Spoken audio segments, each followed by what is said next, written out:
날씨가 추워요. 날씨가 경제학을 열심히 공부해서 또 습게 만들도록 합시다. 자, 우리 지난 시간에 이어서 그 독점 파트 좀 보실게요. 독점 파트요. 네. 자, 교재는 274페이지 펼쳐 주시면 되겠어요. 274페이지.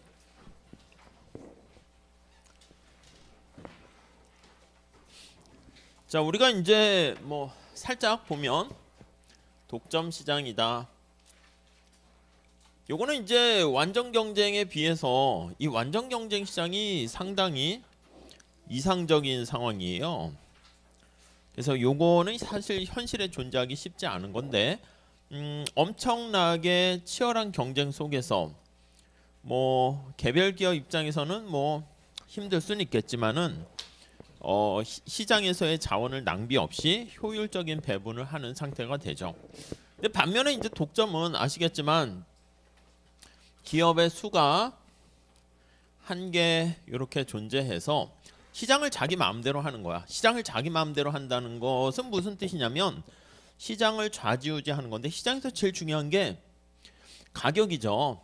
그래서 가격을 마음대로 한다. 요게 이제 가격을 설정하는 능력이 있다. 이걸 시장 지배력이 있다. 우리 그렇게 얘기할 거예요. 그래서 마켓 파워가 있다. 이렇게 얘기해요. 파워를 보유한다. 그러니까 일부러 이제 완전 경쟁에 비해서 지난 시간에 본 거 좀 이따 또 다시 보겠지만 좀 더 생산을 좀 줄이고 가격을 좀 더 높여서 자신의 이윤을 좀 극대화하는데 그 결과가 사실 사회 전체적으로 봤을 때 효율적이진 않습니다. 독점 자체가 나쁜 건 아니고 이렇게 독점 기업이 행동을 하게 되면 비효율성이 이제 발생해요. 그래서 이러한 비효율적이다. 이게 낭비가 있다. 이렇게 보시면 되겠습니다. 요거 이제 우리가 봤죠.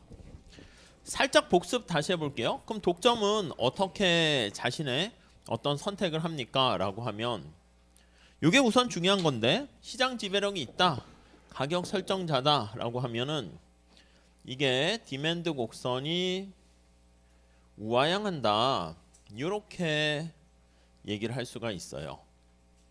그러니까 수요 곡선이 우하향하기 때문에 자기가 생산량을 늘렸다 줄였다 하면서 가격을 통제할 수 있죠. 완전 경쟁 시장에서는 수요 곡선이 수평이기 때문에 자기가 생산을 늘리나 줄이나 가격을 조정할 수 없어요.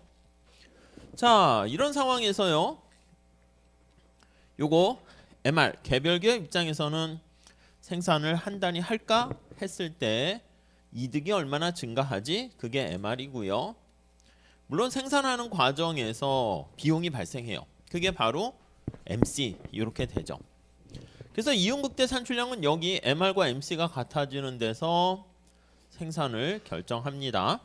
이렇게 하고 가격은 자기가 뭐 설정할 수 있는데 그렇다고 무조건 막 할 수는 없고 이 수요 곡선상에 해당하는 이렇게 가격을 책정을 합니다. 그래서 이렇게 PM 이게 이제 기본적인 상황이 되는 것이죠. 그래서 이제 QM에서 봤을 때 여기 보시면 이게 MR과 MC가 돼요. 그림을 복습을 하는 거라서 좀 작게 그리고 있어요. 근데 P가 MC보다 커요. 그래서 이렇게 완전 경쟁 살짝 한번 볼까? 완전 경쟁일 때는 개별 기업 입장이야. 수요 곡선이 이렇게 수평. 그리고 요게 MC. 그러니까 요게 이제 P가 되고 요게 MR이라는 거 보이셔야죠. 그래서 여기다가 QC라고 쓸게요. 그리고 PC 이렇게 하니까 C라고 하면 이렇게. 그러니까 여기 나와 있는 QC에서 봤을 때 요게 똑같은 거죠. 여기 나와 있는 것처럼 P가 MC랑 똑같습니다. 이렇게. 근데 여기서는 P가 MC보다 커요. 그래서 우리가 나중에 이게 더 크면 클수록 시장 지배력이 크다 이렇게 나중에 얘기할 거예요. 그래서 아무튼 정리를 하게 되면 가장 큰 특징은 가격 설정자인데 수요 곡선은 우하향하고 그 결과 P가 시장의 가격인데 한계 비용보다 큰 요게 이제 독점 시장의 특성이다. 이렇게 보시면 되겠습니다. 이건 좀 다시 복습하시게 되면 이해를 하실 거예요. 자, 오늘은 좀 어떤 걸 볼 거냐면 274페이지에 장기에서의 독점 기업 진입 장벽 이렇게 얘기할게요. 우선 여기 지난 시간에 말씀드린 것처럼 아니 기업의 수가 하나밖에 없다는 것은 신규 기업이 진입을 못하는 거야. 그래서 이렇게 진입 장벽이 존재하기 때문에 이렇게 독점력을 유지할 수 있다는 것이죠. 장기라고 하면 살짝 여기 단기, 장기 이렇게 했었는데 장기라고 하면 우리 시장 이론에서요. 이게 신규 기업이 진입과 뭐 손실을 보게 되면 퇴출이 가능하다. 이게 바로 장기 이렇게 얘기해요. 그리고 생산에서는 고정 투입 요소가 있냐 없냐 뭐 이런 것들 고정 비용이 있냐 없냐 그게 장단기인데 고정 설비를 늘렸다 줄였다 해서 진입할 수 있어? 그럼 장기고 아직까지 진입하는데 시간이 걸려? 그럼 그게 단기야. 야 우리도 성균관대학교 같은 좋은 학교 종합대학 만들어 볼까? 그럼 시간이 걸리겠지. 학교를 건물도 만들고 교수 뽑고 학생 뽑고 그게 만약에 5년 걸린다 그러면 5년 전까지가 단기 5년 이후가 장기. 그러니까 이 산업과 시장마다 다른 거예요. 자, 첫 번째 줄 한번 봅시다. 자, 다른 기업의 시장 진입 가능성을 포함하는 개념인 지금 장기라는 게 진입과 퇴출이 가능하냐? 이거 좋게 잘 표현했습니다. 시장 진입 가능성을 가지고 판단하는 거야. 가능성이 있다? 장기. 없다? 단기. 자, 장기에 독점 기업에는 어떤 일이 일어나는가? 자, 독점도 손실을 볼 수 있습니다. 그 두 번째 줄 잘 보시죠. 당연한 얘기라고 했습니다. 그래서 가끔 뭐 이렇게 문제에서 나오는데 단기에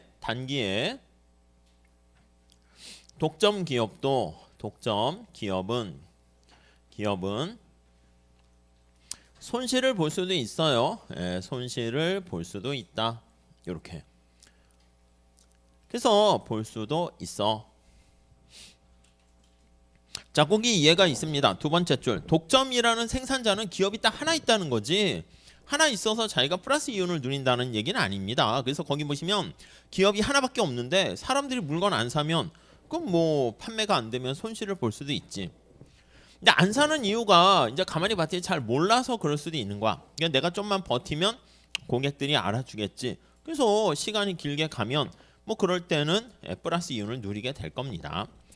자, 세 번째 줄. 독점 기업도 경쟁 기업처럼 사업을 접고 시장을 그래서 떠나기도 해. 그러니까 손실이 장기에도 오랫동안 지속되면 관둬야겠다.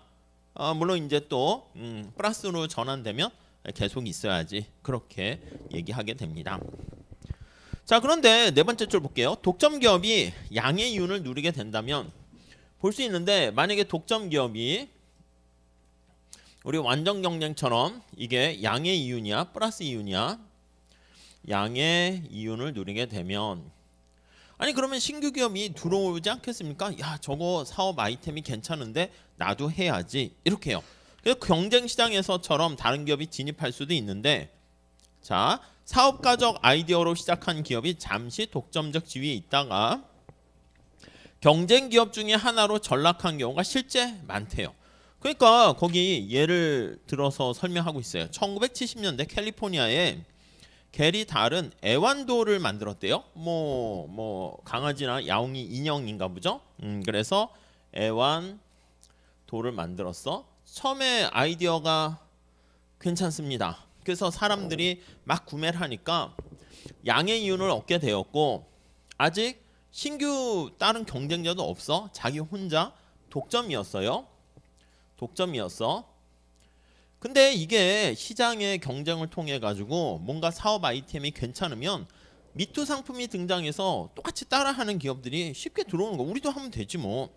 그래서 거기 보니까 6개월 동안 시장을 독차지했대. 그러니까 6개월 동안 이거 오래 안 갔네. 6개월 6월 달 동안만 독점을 유지하게 되었고, 그럼 그 이후에 어떻게 됐는데요? 신규 기업들이 그냥 쉽게 들어오는 거야.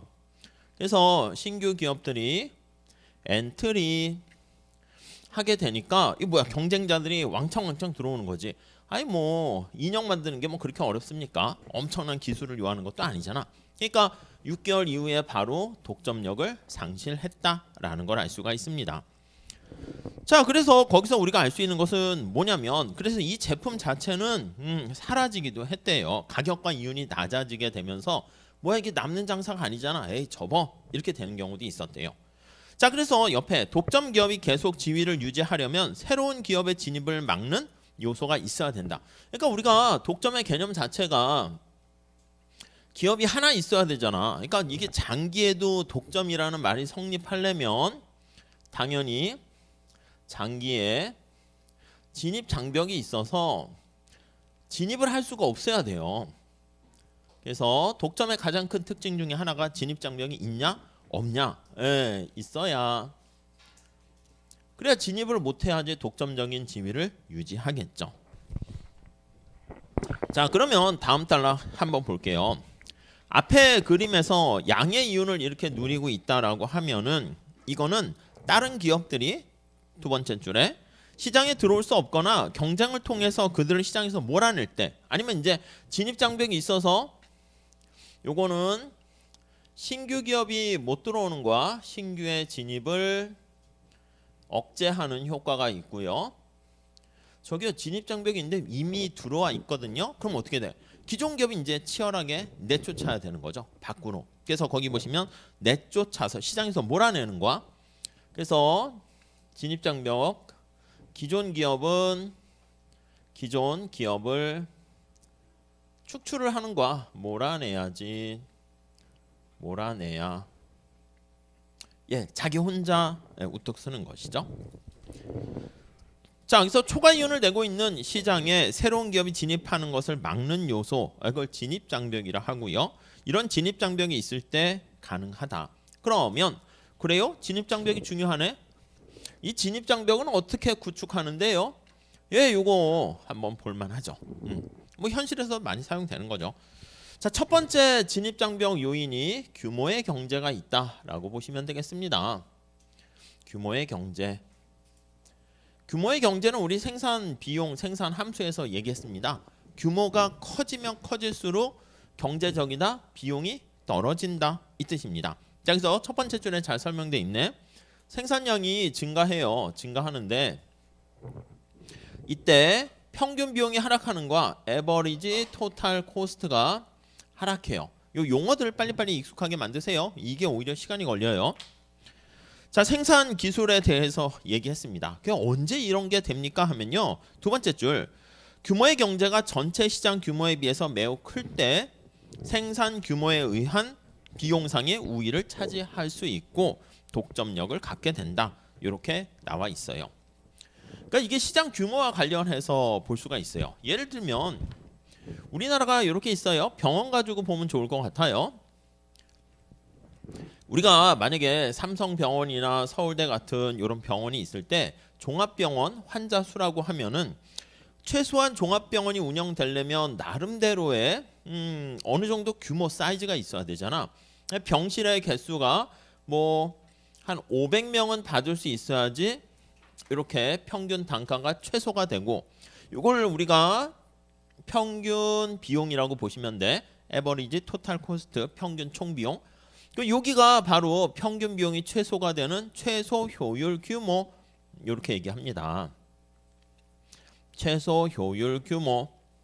그러니까 종합병원이나 아니면 종합대학도 마찬가지야. 단과대학이 아니라 종합대학을 운영하려고 하다 보면 나름대로 시설과 교수님들과 뭐 식당과 등등 이게 어느 정도 사이즈는 돼야 되는 거죠. 그렇죠? 그래서 한 500명은 돼야지 종합병원이 운영 가능해. 이렇게 돼 있다 합시다.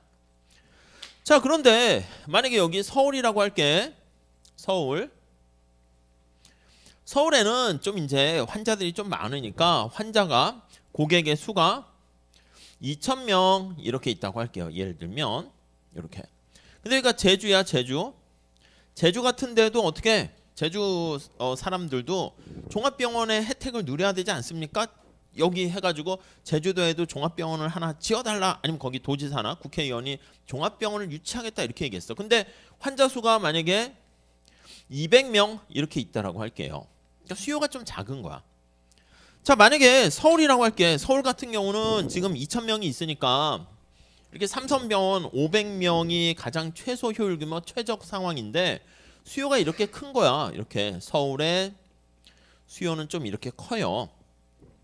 그래서 그냥 대충 이렇게 그리면 여기 상황에 미추어 봤을 때 여기가 2,000명이 이렇게 필요하다라고 하면은 종합병원 하나 가지고는 단가가 안 맞지. 이게 다 바글바글 이게 사람이 제대로 서비스를 받지 못한다고. 그러면 최소 효율 규모가 500명인 종합병원 같은 경우는 서울에 환자 수 수요가 2,000명이니까 4개 정도는 있어야 되지 않습니까? 4개 정도의 종합병원이 있어야 되는 거야. 예, 이해 가시죠? 근데 제주도 같은 경우는 지금 환자 수가 200명이야. 그러니까 여기 수요로 따지면 이렇게 돼 있는 거야. 그러니까 200명 환자들이 다 와도 어떻게 해요? 병실이 남는다고 운영될 수 있어요? 안 되지.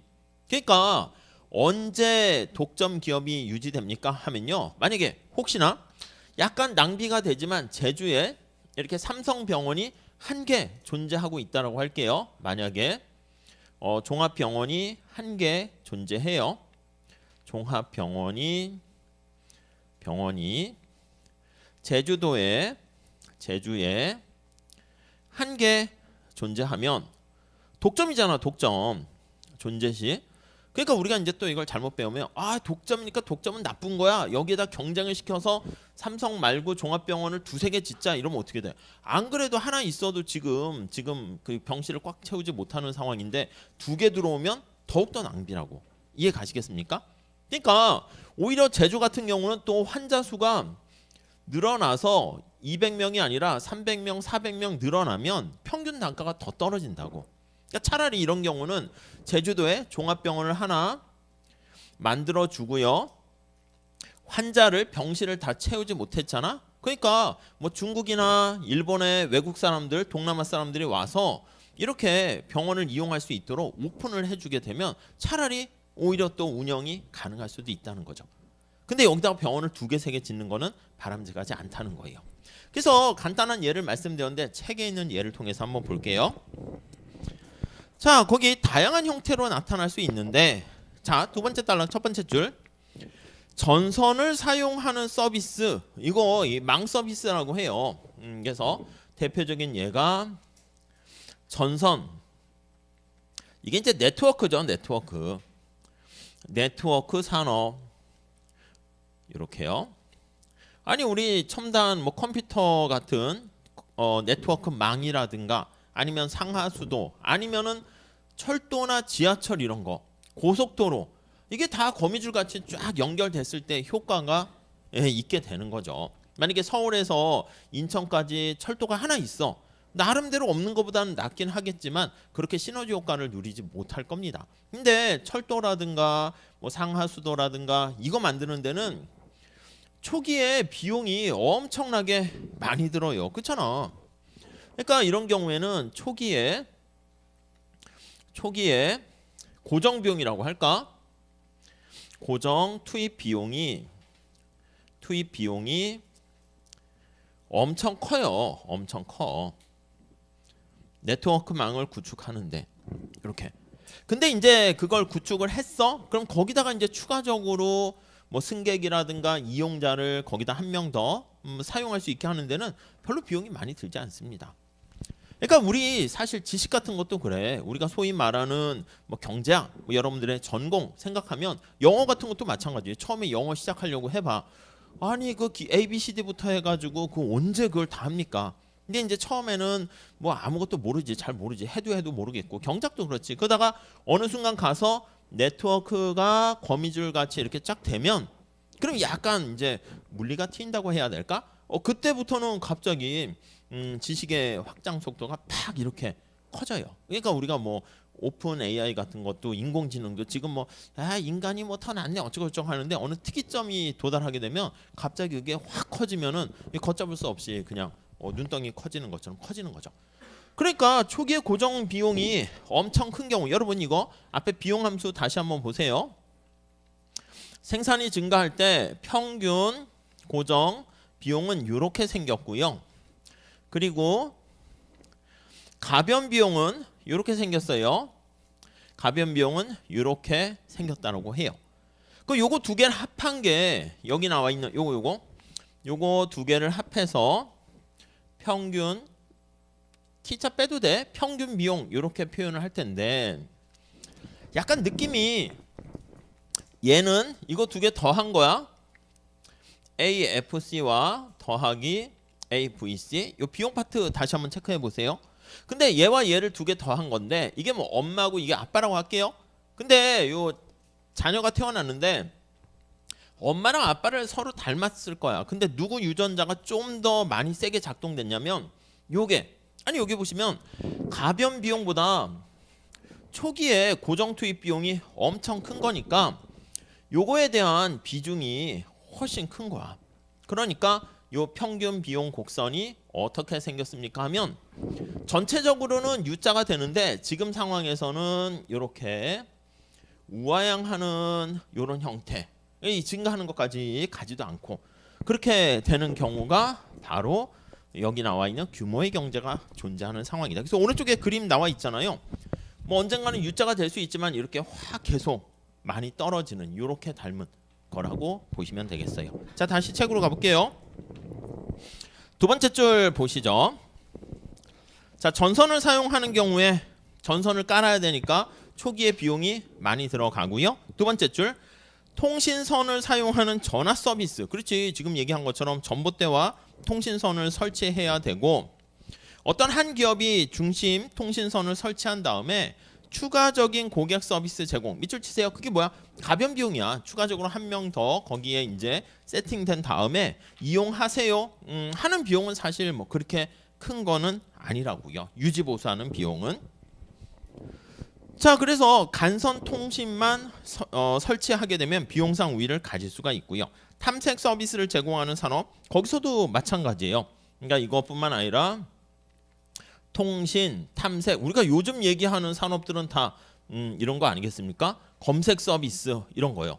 그러니까 우리도 한번 검색 서비스 만들어 볼까? 이거 처음에 그 데이터 수집하는 구글처럼 해볼까? 구글링하는 그거 할 때 엄청나게 이게 자료 수집하는 비용이 많이 들겠죠. 그리고 통신 서비스 전부 다 네트워크 산업과 관련이 있습니다. 자, 그래서 거기 보니까 구글과 같은 기업이 시장을 지배하는 이유는 하나이다.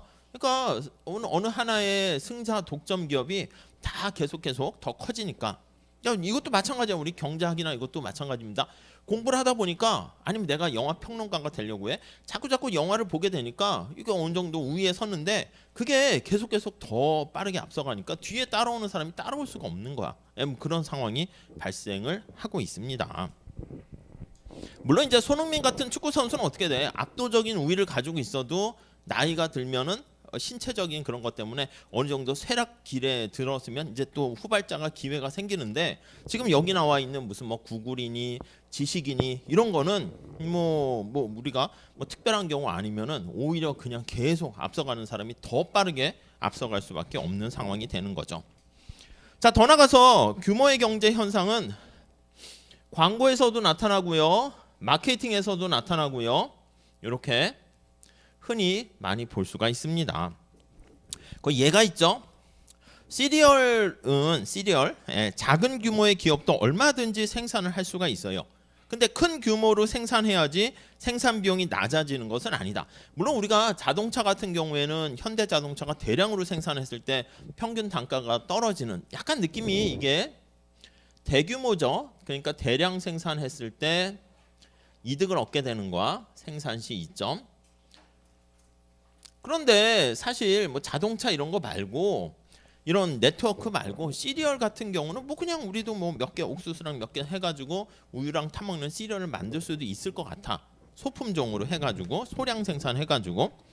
자, 그런데 거기 보시면 상대적으로 규모가 작은 새로운 기업이 기존 기업과 경쟁을 하려면 큰 돈이 드는 광고를 해야 돼. 아니면 내가 그냥 우리 동네에 좀 이름이 좀 알려져서 거기서만 좀 어떻게 하겠다라고 하면은 뭐 큰 욕심 낼 건 아닌데 전국적인 무슨 시리얼 회사나 전 세계적인 그런 걸로 하려면 광고가 필요하죠. 그러니까 이 광고 들어가는 비용 감당할 수가 없게 됩니다. 사전에 대규모 투자를 광고에 쏟아붓는 것은 아니 광고 엄청나게 했다가 그러다가 만약에 다 날릴 수도 있거든요. 이 광고 비용이 좀 위태위태하긴 하죠. 그래서 우리가 연예인들 써서 광고하거나 이번에 뭐 이성균인가 뭐 그 배우도 써서 영화도 만들고 광고도 막 했는데 그 배우가 리스크가 돼가지고 문제가 돼버리면 뭐 광고한 거 다 날리고 영화도 날리고 물론 이제 계약을 할 때 그런 안전장치 같은 것도 두긴 하겠지만은 뭐 어떻게 뭐 할 수가 없는 거지. 배역도 바꿀 수도 없고 등등등. 그러니까 이 대규모 광고를 전국적으로 하기는 좀 조그만 시리얼 회사가 또 어렵다라는 것을 알 수가 있습니다. 이게 하나의 진입을 가로막는 장벽이 됩니다. 자, 그 다음에 거기 보시면 규모의 경제를 가져오는 밑에서 두 번째 줄 볼게요. 생산 수준이 시장 규모에 비해서 매우 커서 이거요. 규모의 경제가 되는 최소 효율 규모가 500명은 돼야 되는데 시장 규모가 제주도처럼 200명밖에 안 돼. 이렇게 되는 경우 거기에 나와 있는 것처럼 이렇게 그 기업이 독점 생산하는 이거는 규모의 경제로 인해 가지고 기술적인 측면에서 말 그대로 자연스레 어떻게 보면 독점이 되었다 해서 자연 독점, 내추럴 모노폴리라는 표현을 사용하게 됩니다. 네, 그래서 자연 독점이라 한다. 그렇게 보시죠. 다음 넘어갈게요. 자, 275페이지 거의 그림 나와 있고 그림에 대한 설명이 밑에 있어요. 지금 얘기한 것처럼 장기 평균 비용 곡선이 이렇게 우하향하는 영역의 수요가 이렇게 결정되는 경우가 규모의 경제고 거기 오른쪽에 수요가 이렇게 굉장히 큰. 근데 저는 이제 극단적으로 표현을 했는데 책에 있는 거가 조금 이제 현실에 맞춰서 설명을 한 거야. 거기 보시면 최소 효율 규모가 거기 보시면 50만 이렇게 됐어. 50만. 근데 수요가 50만보다는 커. 여기 같이 너무 극단적으로 왼쪽에 가는 건 아니고 이렇게 있어요. 이렇게. 근데 50만보단 크지만 고객이 뭐 한 55만 이 정도 된다 할게요. 그 여기에 새로운 기업이 들어오면 어떻게 돼? 아니 수요가 50만 정도밖에 60만밖에 안 되는데 기업이 50만짜리 기업이 두 개 오면 100만이면 너무 서로 과다 출혈되는 문제가 발생하잖아. 그러니까 이런 경우 수요가 이건 이제 제가 이제 지금 너무 극단적으로 얘기를 한 거고 이제 제주도 같이 200명인 환자가 있을 때 500명이 되는 종합병원 하려고 하면은 하나밖에 없는 게 맞다 했는데 이렇게 수요가 조금 더 있더라도 조금 더 51만 뭐 이렇게 있더라도 이거 그냥 하나 자연스럽게 하나밖에 존재할 수가 없는 것이죠. 자, 그래서 그 그림 나와 있는 거 보시면 될 것 같고요. 자, 두 번째 단락의 설명이 바로 위에 있는 그림 설명이에요. 그래서 그대로 보시면 되겠습니다. 세 번째 단락 볼까요? 역사적으로 그래요. 이렇게 네트워크 산업 같은 통신망 산업 같은 경우가 독점이 많았었는데 그 자연 독점 스타일을 가지고 있어요. 거기 보니까 미국은 역사적으로 미국의 자연 독점은 주정부의 규제를 받았습니다. 각 주의 공익사업위원회는 전력회사, 케이블회사, 케이블이라든가 뭐 전력이라든가 이런 회사 같은 특성은 자연 독점의 특성을 지니고 있습니다. 네, 그래서 거기서 이게 필요하지. 이게 공공재 비슷하면서 그냥 기업들이 했는데 혜택이 있어. 근데 자연 독점 기업의 가격 책정으로 인해 가지고 좀 가격을 높게 책정하는 경우가 있어요. 그러면 전력이라든가 통신비 이런 것들은 온 국민이 다 또 어떻게 보면 이제 생필품 같이 된 거 아니야? 초창기에는 사치품일 수도 있었지. 뭐 집에 전화 있는지 뭐 진짜 부자인지 빼놓고는 거의 없었겠지. 뭐 편지 쓰거나 우편으로 했을 텐데 이게 이제 좀 통신과 전화, 인터넷 이런 것들이 확산되면 그냥 뭐 온 인류가 다 행복해지겠구나. 이게 괜찮은 거니까 이걸 좀 확대해주기 위해서 좀 뭔가 해야 되는데 이 기업들이 규모의 경제가 있어서 자연 독점 특성을 갖게 돼요. 거기다가 너무 높은 가격을 책정할 수 있으니까 거기 나와 있는 것처럼 좀 뭔가 가격 책정 비효율적으로 하지 않도록 가격을 규제하기도 하고요. 그래서 정 안 되는 경우에는 이런 것들은요 그냥 아예 기업에게 맡기기는 그러니까 이 정부가 담당을 해요. 관리를 해서 운영하는 경우도 볼 수가 있다라고 보시면 되겠습니다. 우리나라도 뭐 KT 이런 것들 처음에 다 국가가 이제 국가 국유기업 같이 운영이 되는 것이죠. 자, 그래서 국가가 운영하는 것은요, 규모의 경제로 인한 혜택을 살리면서, 아니 규모의 경제는 사람들이 많이 사용해야지 평균 비용이 떨어진다니까. 그 혜택은 살리면서 시장 지배력을 가진 민간 기업들이 가격 책정에 의한 비효율성, 민간 기업들이 가격을 비싸게 하는 그런 걸 좀 막기 위해서 국가가 운영합니다. 국가가 관리한다고 이게 뭐 우리 사회주의 공산주의 그게 아니라 그냥 시장 메커니즘이고 요 특정 산업만 정부가 담당한다. 이렇게 보시면 되겠어요. 다음 두 번째 밑에 보시면 특허 있습니다. 특허. 이게 이제 첫 번째 규모의 경제로 인한 자연스레 발생하는 약간 자연 독점 살펴봤고요. 그다음 이제 특허를 통해 가지고 진입 장벽을 쌓게 되는 경우가 있네요. 페이턴트라고 하죠. 자, 새로운 제품이나 생산 공정의 발명자에게 배타적 독점권을 부여하는 것. 누가 뭔가 열심히 노력을 해가지고 물론 그냥 아무 노력도 안 하고 갑자기 뚝 떨어져서 자기가 발견해낸 거는 뭐 사실 그런데 보통은 이제 그걸 발명한 사람은 밥도 안 먹으면서 어떻게 보면 막 연구하고 고민을 했겠지. 그래서 자기가 그거를 뭔가 발견해냈어. 그 사람에게 뭔가 혜택을 주는 거야. 그래서 배타적인 독점권을 정부가 부여해 주는 것이죠. 독점권을 부여해 줍니다. 자, 그래서 새로운 기업의 시장 진입을 법적으로 봉쇄하는 거야. 그러니까 야 이거 딴 사람은 하면 안 돼. 뺏기면 걸려. 이렇게 하는 거죠. 미국의 의회가 과학과 예술의 발전을 증진하기 위해서 그치 주로 이제 작가라든가 예술가라든가 예술 작품 발명자에게 뭐 저서라든가 작품이라든가 이런 거에 대해서 그걸 이용하고 그걸로 돈 벌 수 있는 그러한 배타적 권리를 부여합니다. 이게 뭐 너무 많이 또 이렇게 하면 안 돼. 영원히 그 사람이 죽을 때까지 배타적 권리 특허를 부여하게 되면 이 좋은 서비스가 빨리 사회로 파급되는데 장애가 될 수 있으니까 뭐 일시적으로 한정적으로 해요. 보통은 한 20년 거기에 나와 있듯이 20년 정도 이렇게 배타적인 권리를 이렇게 부여하고 그 다음에는 이 특허를 받으려면 뭔가 기술이나 노하우 같은 거 다 공개해야 되거든. 그러니까 코카콜라 같은 데는 특허 신청 안 하기도 해. 야, 뭐 맛을 우리 코카콜라만의 그 브랜드 가치도 있고 맛을 비슷하게 낼 수는 있겠지만은 야, 똑같이 못 낼 걸 해가지고 비법 있잖아요. 우리 옛날에 뭐 고려청자, 뭐 비치색 내는 이거요 잘 전수를 막 안 해주잖아. 그래서 뭐라고 할까 수제자한테만 일부러 딱 이렇게 전수해주는 그런 거 하기도 해. 그러다 보니까 코카콜라는 이렇게 특허 신청을 안 하기도 해. 하게 되면 다 그걸 공개해야 되니까.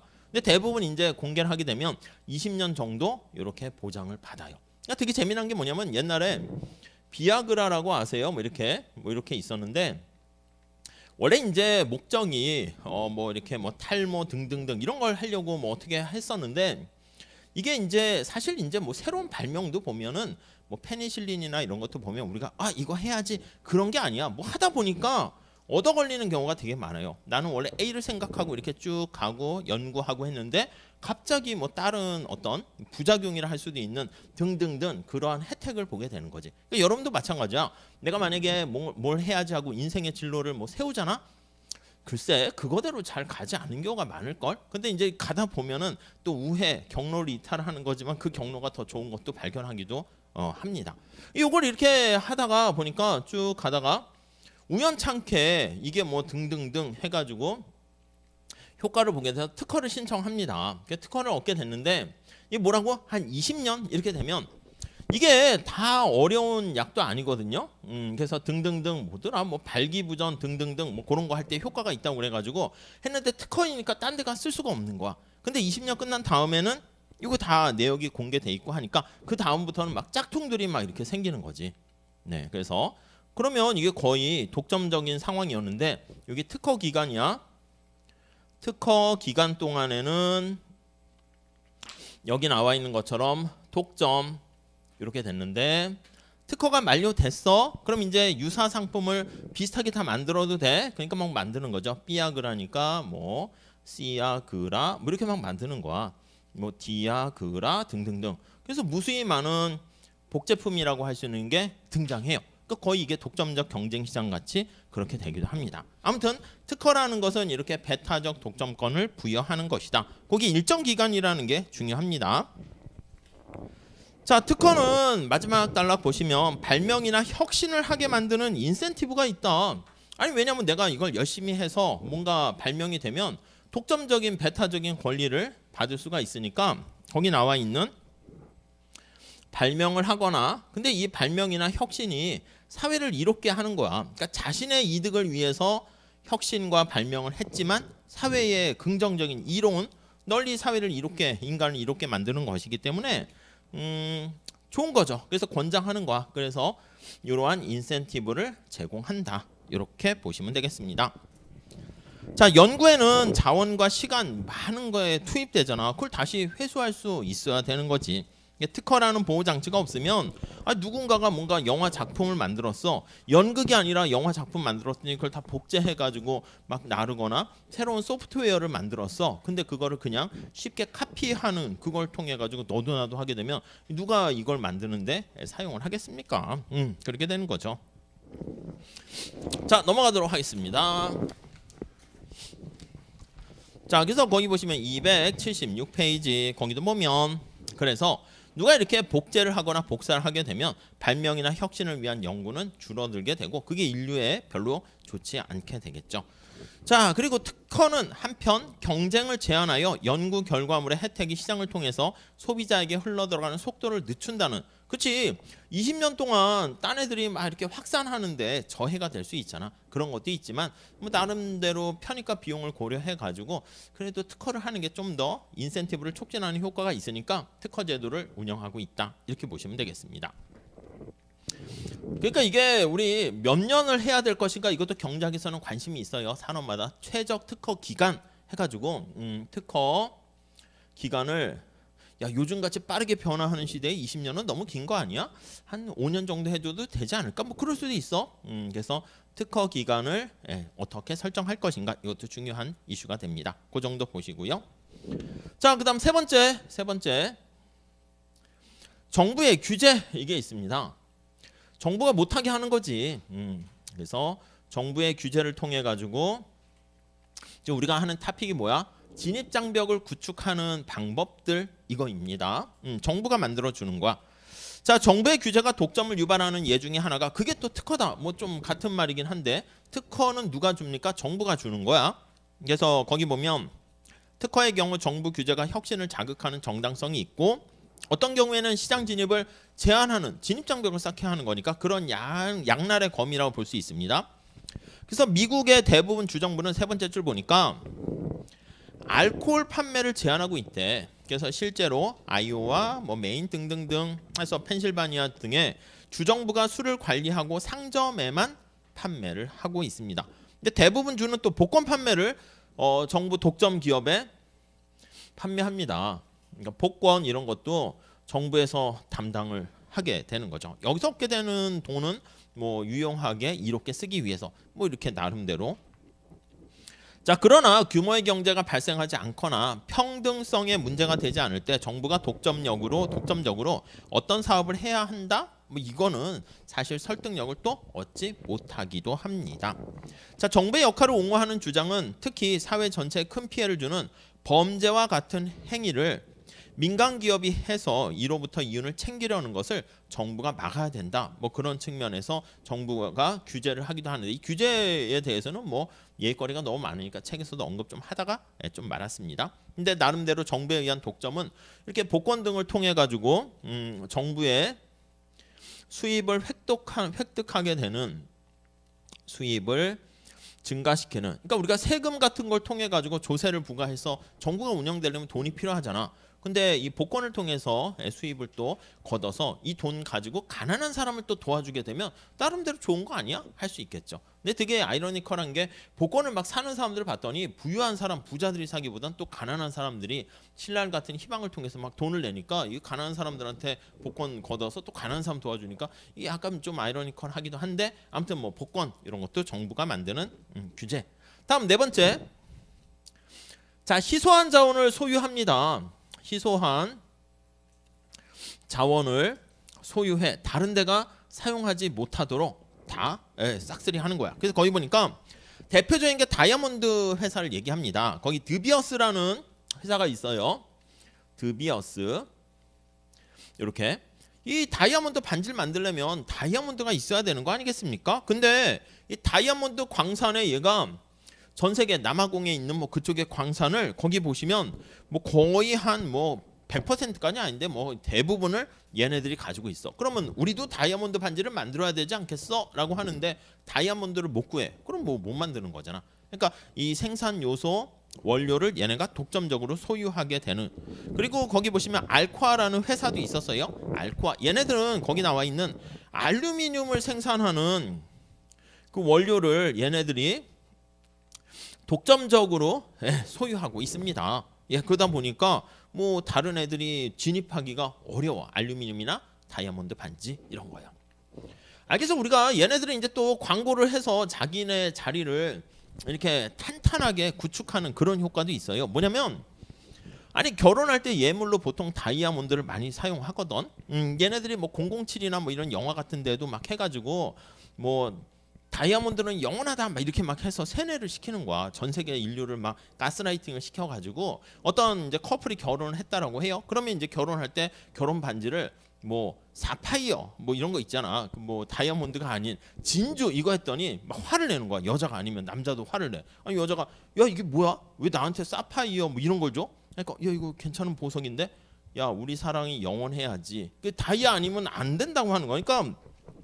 전 세계 결혼하는 많은 사람들은 전부 다 반지할 때는 다이아를 먼저 하고 나머지에 뭐 이렇게 부수적인 거 할 때 만들게 되면 그거 어떻게 돼? 그러면 전부 다 계속 잘 되고 광고도 하고 얘만 독점 이렇게 하는 거죠. 근데 얘네들도 이제 위기를 맞기 시작했다고는 해요. 최근에는 플라스틱 같은 거 있잖아. 이게 우리가 딱 봤을 때 진품과 짝퉁 이게 딱 구별이 가면 그러면 에이 너 뭐야 뭐 이렇게 가방 같은 것도 무슨 뭐 디자인이 뭐 이런 거 있잖아. 짝퉁과 뭐 진텐 구별하는 방법 이렇게 애매한 야 이거 뭐지 이거 진짜 같기도 한데 뭐 등등 뭐 그런 거 있잖아. 그 구별하는 방법이 있는 것처럼 이게 다 구별이 된단 말이야 전문가한테. 근데 이게 플라스틱 가지고 다이아몬드 비슷한 거를 이렇게 해서 재련해서 만드는데 이게 사실 구별이 잘 안 될 정도까지 올라간대. 우리가 말하는 어떤 작가다 그러면 유명한 작가가 글을 쓴 거 해가지고 와 해서 하는데 음악도 마찬가지고 근데 AI가 작품을 막 해서 썼는데 이게 진짜 사람이 썼는지 누가 썼는지 알 수가 없게 되면은 이 진입장벽이 확 사그라들 수도 있는 거죠. 그러니까 이제 뭐 영원하진 않을 수도 있어요. 아무튼 희소한 자원을 소유해서 발생하게 되는 진입장벽. 그 다음에 원래 이제 망 외부 효과 여기랑 관련돼 있긴 한데 워낙 중요해서 따로 뺐어요. 망이 네트워크야. 네트워크 효과 이렇게요. 우리가 이제 아까 말씀드린 것처럼 어떤 승자라든가 뭐 이렇게 앞서가는 사람이 여러분들이 무슨 뭐 수능 같은 거 뭐 고등학교 때나 아니면 어떤 강의를 듣는다 해도 소위 말하는 여기 1타가 있어요. 그리고 여기 뭐라고 할까? 그냥 타라고 할게요. 아무튼 이렇게 있어. 여러분들이 갔을 때 이게 브랜드 가치 아니겠습니까? 우리가 소위 말하는 명문대, 그 명문대라는 반열에 오르기 위해서 많은 학교들이 노력하는데 이게 쉽사리 뭐 위계질서나 순위가 바뀌거나 그러지 않습니다. 물론 앞에 있는 데서 잘하는 것도 있지만 음식점도 마찬가지야. 이게 명성, 평판이라 하죠.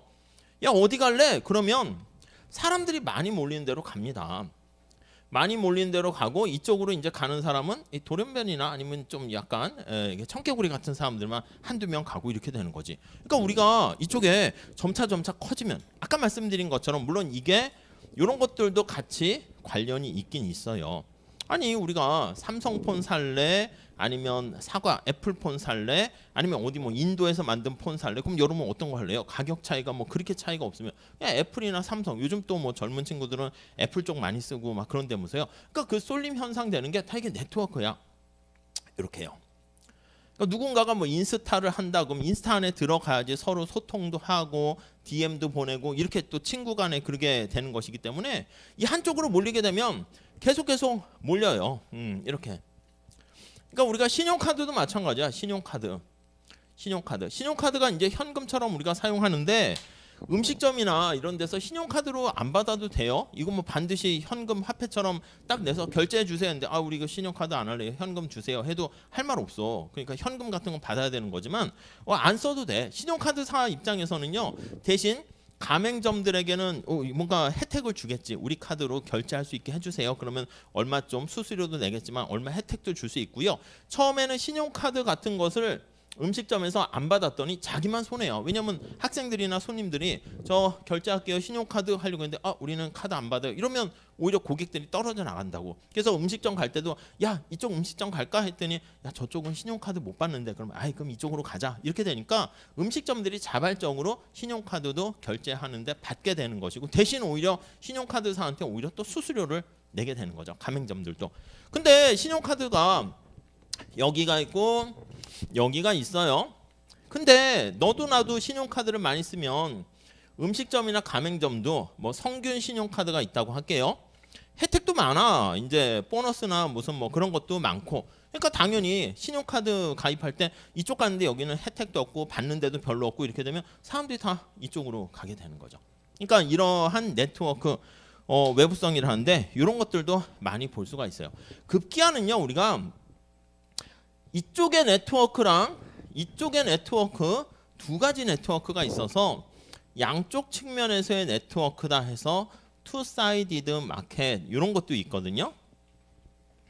이거는 뭐냐면 진짜 논문에서 얘기하는 게 탱고 가지고 얘기합니다. 탱고라는 춤은요 남자와 여자가 같이 이렇게 짝을 이뤄서 커플로 추는 춤인가 봐요. 그러니까 남자만 있으면 어떻게 돼? 탱고 추는 게 좀 안 맞는 거야. 이게 잘 맞아야 되는데 진짜 헬스클럽이나 나이트클럽 가지고 얘기하는데 나이트클럽 같은 데 가보셨습니까? 클럽에도 두 개 사이드의 네트워크가 있어요. 하나는 남자들이 모여있는 남자 고객, 여자 고객 이렇게 있어요. 여성 고객 이렇게.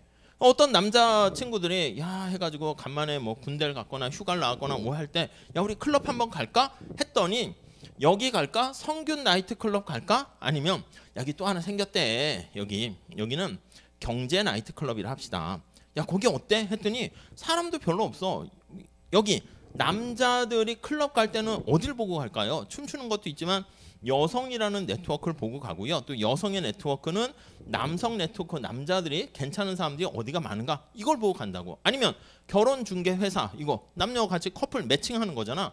그럼 여성들은 어디 뭐 중매해주는 그런 뭐 어디 있죠? 뭐 듀오인가? 뭐 그런데 어디 갈래 하면은 야 괜찮은 남성들 고객을 많이 있는 데가 어디야? 그걸 볼 것이고 남성들은 야 괜찮은 여성 고객을 많이 확보한 회사가 어디야? 그걸 보고 갈 거라고. 그러니까 이쪽이 만약에 네트워크가 많게 되면 여기는 네트워크가 좁게 되면은 당연히 이쪽으로 더 쏠림 현상이 심해진다고요. 그래서 아무튼 이런 것도 되게 재밌는 얘기인데 뭐 더 할 건 그렇고 이게 망외부성 효과 뭐 그렇게 얘기합니다. 자 거기 한번 볼게요. 전통적인 거는 거기 나와 있는 전화나 팩스 이런 거 얘기합니다. 그래서 아니면 옛날 같은 경우 이제 메일이라든가 아니면 통신사 같은 경우에 너 뭐 KT 쓰냐 SKT 쓰냐 그런 거 옛날에는 서로만 이거 왔다 갔다 하기가 어려웠거든요. 그 가치는 얼마나 많은 사람들이 당신과 통신할 수 있는 기계를 가지고 있는가. 전화 같은 경우도 전화를 많이 가지고 있는 사람들 뭐 그런 것들 뭐 그랬을 때 혜택이 훨씬 더 커지게 되겠죠. 이처럼 얼마나 많은 사람이 서로 연결되어 있는가에 따라서 혜택이 달라지는 제품을 망외부 효과 이렇게 얘기합니다. 그래서 얘가 거기 나와 있는 전화, 팩스, 페북, SNS 서비스가 다 그런 거지 뭐. 야 요즘 어떤 SNS 서비스가 유행해? 페이스북에서 뭐 인스타로 가고 뭐 틱톡 뭐 등등등 이런 거 뭐 이렇게 유행 따라가게 되는데 그게 다 확보, 네트워크. 그러니까 시장 고객들을 확보하는 게 쉽진 않습니다. 기존의 네트워크가 탄탄하게 구축이 돼 있는 경우에는. 윈도우와 같은 PC 운영 체제 뭐 이런 것도 그렇고 뭐 엑스박스 같은 거 이런 것들은 약간 간접적인. 그래서 서로 소비자 기반이 거대한 제품의 경우에 거기 보완제라는 효과 있죠. 보완제가 얼마나 많이 있는가 등등등 이게 더 네트워크를 탄탄하게 구축하게 됩니다. 아까 얘기했던 것도 마찬가지지. 야 명문대 가려는 이유가 뭐야? 여러 가지 있지만 학교 시설과 뭐 교수님들 등등등도 있지만 또 이렇게 훌륭한 선배들이나 등등등 이런 것들도 보고 또 가기도 하게 되는 거지. 그러니까 이제 그게 하루아침에 무너지기는 쉽진 않죠. 자, 그래서 온라인으로 운영되는 실시간 게임 같은 경우 게임에 접속하는 사람들이 많을수록 더 큰 외부 효과가 발생합니다. 게임 같은 경우도 보면은 무슨 요즘 롤인가 그걸 많이 한다면서요. 그래서 어떤 거 할래라고 하면 거기 들어갔을 때 게임 하려고 할 때 참가하는 사람이 많아야지 당연히 더 재미를 많이 느끼지. 그래서 뭐 저 때는 이제 스타크래프트 뭐 이런 게 좀 있어가지고 얼마 전에도 이게 옛날 사람들 만나면 가끔 하거든. PC방을 들어가요. 이 교수님하고도 가끔 해. 성대에서 밥 먹고 PC방이나 가볼까요? 그럼 요 앞에 정문에 뭐 있더라고. 후문에 있는 PC방이 뭐 식당으로 많이 바뀌긴 했는데 정문에 딱 갔더니 간 다음에 좀 어리버리하죠. PC방이 왜 이렇게 고급스러워졌지? 막 해가지고 이제 거기 뭐 카드로 뭐 어떻게 회원 비회원 해야 되니까 한 10분 동안은 이게 뭐지? 하고 이제 서로 이제 그 결제하는 거 먼저 하고 자리에 앉으면 또 어디에 들어가야 되지? 이것 때문에 10분 동안 대화하고 그러니까 1시간 동안은 거의 뭐 이게 뭐지? 하면서 들어가게 된 것 같아. 들어가서 이제 게임을 하는데 예를 들면 스타크래프트를 들어가려고 했어. 근데 하는 사람이 별로 없다고 해봐. 그럼 뭐야? 같이 게임 할 때 뭐 3대3이나 2대2 만나려고 할 때 상대방이 없으면 게임 제대로 못 하잖아. 그럼 우리끼리 이제 하거나 그렇게 되지. 그래서 이제 같이 갔는데 한 교수님은 게임을 잘 못하세요. 그래서 옆에 저는 구경만 할게요. 그래서 옆에 이제 구경을 해. 그래서 그럼 구경하세요. 우리가 승리하는 모습을 보여드릴게요. 해서 들어가서 게임을 했는데 한 2판만 이기고 다시 뭐 나가시죠. 뭐 했는데 우리가 맨날 깨지죠. 거기 지금 들어와 있는 사람들이 소위 고인물이라 해가지고 엄청 잘하더라고. 그래가지고 깨지니까 옆에 구경하시는 뭐 교수님이 왜 이렇게 못해요? 하고 막 약간 그런 적이 있었는데 아무튼 그렇습니다. 자, 그래서 뭐 이런 것들, 그러니까 지금 얘기하는 예를 이렇게 왜 말씀드리냐면 이런 것들이 다 현실에서 되게 연결고리가 있는데 아셨죠? 이게 다 응용될 수가 있어요. 자, 밑에서 마지막 달러 볼게요. 그렇다면 망 외부 효과는 어떻게 진입 장벽을 만드는가? 거기 망 외부 효과가 존재하는 경우 사업을 일찍 시작해서 그 일찍 시작이라는 게 중요해요.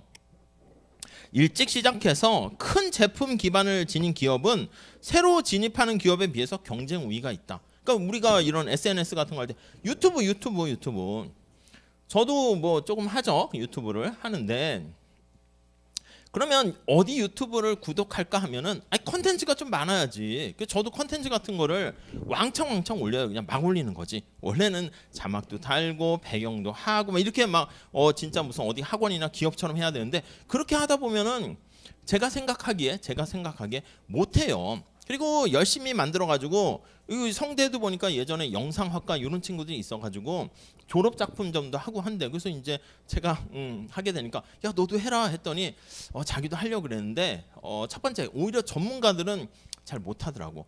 다른 자기보다 더 영상을 잘 만드는 친구들도 안 하는데 자기가 이렇게 하면 이거 보고 사람들이 또 댓글에 야 이거 뭐냐 이것도 누가 보냐 이렇게 하면은 마음에 상처를 입을까 봐 안 하는 경우도 있고 하나를 열심히 해서 만들었잖아. 근데 이제 생각보다 아까 얘기했잖아. 계획한 대로 안 흘러가서 막 엄청나게 소위 말하는 떡상할 줄 알았는데 보는 사람이 없는 거야. 친구랑 자기가 얘기한 몇 명 조회수가 30 이렇게 되면 하다가 안 하는 거지. 그냥 내가 이렇게 일주일 동안 만들었는데 이게 뭐야? 거의 안 한다는 거야. 그러니까 이게 꾸준히 계속 막 하는 것도 되게 필요해요. 그래서 컨텐츠가 많아야지 구독자가 많아지고 구독자가 많으면 신나니까 또 컨텐츠도 많아지고 이렇게 선순환 효과가 있어야 되는 건데 이런 것도 사실 보면은 일찍 진입하는 게 사실 되게 중요하거든. 근데 이제 언제나 시작이 반이다 있는 것처럼 지금 진입해서 늦은 것 같아요. 가끔 보니까 뭐 대학생들도 하고 고등학생들부터 해가지고 뭐 대학에 뭐 입학하게 되면 뭐 성대 입학하면 그것도 브이로그로 하는데 그러니까 지금이라도 그냥 하는 게 괜찮을 것 같아요. 그래서 나중에 회사 갈 때도 하고 그래서 그거 하다 보면 다른 데로 생각지도 못한 데로 이렇게 갈 수 있으니까 무슨 벌써 레드오션이고 벌써 무슨 100만 구독자들도 많고 내가 이제 들어가서 뭐 하니 하는데 아니요, 그냥 들어가시는 게 제일 중요할 것 같아요. 그래도 그게 지금 시작해야지 내일 하는 것보다 조금이라도 더 빨리 진입을 하게 되는 거니까 아무튼 그렇습니다. 저도 유튜브 할 때 이게 2007년인가 그때 개설해놨어요. 2007년이면 언제야? 이거 옛날에 해놓고 이제 가만히 있었지. 그때만 해도 이런 서버 같은 거에 영상 올리는데도 돈이 많이 드니까 올릴 수가 없었는데 어느 순간에 갑자기 막 이렇게 막 1시간 이상짜리도 막 올릴 수 있게. 그 사실 유튜브 하는 그 회사 거기서도 보면은 세계에 이로운 약간 서버를 제공하는 거죠. 원래 그 정도 서버를 막 해서 하려고 하면은 돈을 되게 많이 내야 되거든요. 근데 그냥 막 올릴 수 있잖아. 그게 언제 갑자기 자 서버비 사용하는 거 돈 내세요 이렇게 되면은 다 영상 내리고 해야지. 그러니까 지금 기회 있으니까 뭐 하는 게 중요해요. 그래서 거기 보시면 어떻게 해야지 이렇게 망 외부 효과를 통해서 네트워크를 확장할 수 있습니까? 여러 가지 방법이 있지만 먼저 시작해라. 이게 제일 중요해요. 먼저 시작해라. 일찍 시작해라. 자, 그렇게 있고요. 그래서 PC 운영 시장에서 지배적 지위라는 말 체크하시고, 가격 설정자 시장 지배력을 갖고 있는 그 우리가 이제 어떤 현실에서요 규제 법 이런 데서는 뭐 독점 이런 표현보다는 시장 지배적 사업자 이런 표현을 많이 쓰거든요. 그래서 지배적인 그런 표현 나와 있습니다. 자, 다음 페이지에 가보시면 게임기 시장에서 소수의 기업이 존재하죠. 마이크로소프트, 닌텐도, 소니 등이 지배적 지위를 차지하고 있는 것도 완전히는 아니지만 부분적으로는 망 외부 효과의 덕택이고요. 페북이 시장에 어떤 강력한 위치를 가지고 있는 것도 마찬가지고, 친구들 간의 공유라는 표현 잘 보시고, 공유하고 싶은 정보를 페북에 올리게 되면 친구들이 더 많이 이렇게 몰리게 되고, 친구들이 많이 있을수록 또 가치도 올라가고 뭐 그렇게 됩니다. 그래서 우리가 소위 말하는 구독자가 얼마나 많은가, 이게 그 유튜버의 그 사람의 가치가 되는 게 아니겠습니까? 그게 바로 네트워크 외부 효과 이런 것들 보면 되겠습니다. 그래서 만약에 유튜버에서도 그나마 구독자랑 좋은 콘텐츠를 많이 만드는 것을 또 메인 화면에 탁 띄워주는 거 아니겠습니까? 그러니까 이렇게 앞에서 쫙 성장하는 기업은 계속 더 이렇게 확 성장하게 되고, 아까 얘기한 것처럼 하다가 구독자 몇 명 얻고 이렇게 되면 지쳐가지고 떨어지는 기업은 더 떨어지고 해서 앞으로도 이런 네트워크 산업 관련해서는요 이게 약간 양극화가 더 될 가능성이 되게 많아요. 그러니까 아무튼 그게 다 진입 장벽과 관련돼 있다 보시면 되겠습니다. 자, 이렇게 하시고요. 우리 잠깐 쉬었다가 독점의 사회적 비용 한번 들어가 보도록 할게요. 잠깐 쉬었다 할게요.